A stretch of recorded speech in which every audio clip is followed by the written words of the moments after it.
السلام علیکم جی، کیسے ہیں آپ سب؟ لیمو کی حسن افزا خصوصیات۔ لیمو کے رس میں شہد ملا کر ایک بہترین ہوم میڈ نیچرل موئسچرائزر تیار کیا جا سکتا ہے۔ کونیوں اور گھٹنوں کی سیاہی دور کرنے کے لیے رس نچوڑے ہوئے لیمو کے خالی چھلکوں کو سیاہی مائل حصوں پر 5 سے 10 منٹ تک رگڑیں۔ اس کے بعد سادے پانی سے جلد کو صاف کر لیں۔ روزانہ اس عمل کو دہرانے سے ان حصوں کی رنگت نکھر جائے گی۔ بالوں کے مسلسل جھڑنے کے پریشان افراد کے لیے گھریلو نسخہ۔ لیمو کے رس میں آملہ پاؤڈر مکس کر کے اس میں بالوں پر لگائیں۔ 10 سے 25 منٹ کے بعد سر کو دھو لیں تو بال جھڑنا رک جائیں گے۔ ہفتے میں ایک مرتبہ اس ٹریٹمنٹ کو کرنے سے بالوں کی حفاظت کی جا سکتی ہے۔ لیمو کے رس میں ایک انڈے کی سفیدی ملا کر پھینٹیں، اسے اپنے سر کی جلد پر لگائیں۔ 25 سے 30 منٹ تک چھوڑ دیں، اس کے بعد سادہ پانی سے دھو لیں۔ خارش اور خشکی سے نجات کے لیے یہ نسخہ مفید ہے۔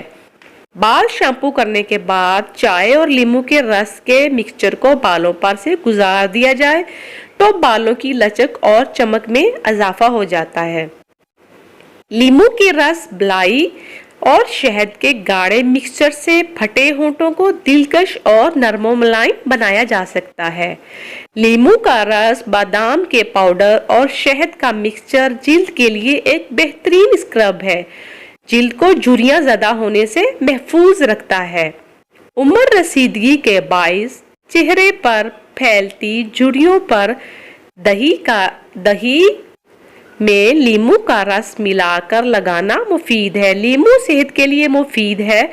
اسے نیم گرم پانی میں ڈال کے روزانہ پیا جائے تو 1 کھانے کا چمچ لیمو کا رس، 1 کھانے کا چمچ ٹماٹر کا رس اور 1 کھانے کا چمچ دودھ مکس کر کے اسے چہرے، گردن اور ہاتھوں پیروں پر لگانا ایک قدرتی بلیچ کا کام دیتا ہے۔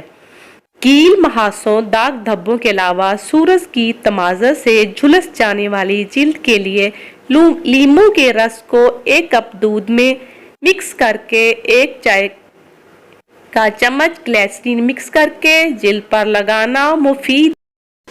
کیڑے مکوڑوں نے اگر جلد کے کسی حصے پر کاٹ لیا ہے تو فوری طور پر اس جگہ پر لیمو کاٹ کر رگڑنے سے زہر کے اثرات دور ہو جاتے ہیں۔ تاہم یہ ایک بطور فرسٹ ایڈ دی جانے والی ٹپ ہے۔ کیڑے مکوڑوں کے کاٹنے پر فوری طور پر ڈاکٹر سے رجوع کریں۔ Thanks for watching. Subscribe, like and share. جزاک اللہ۔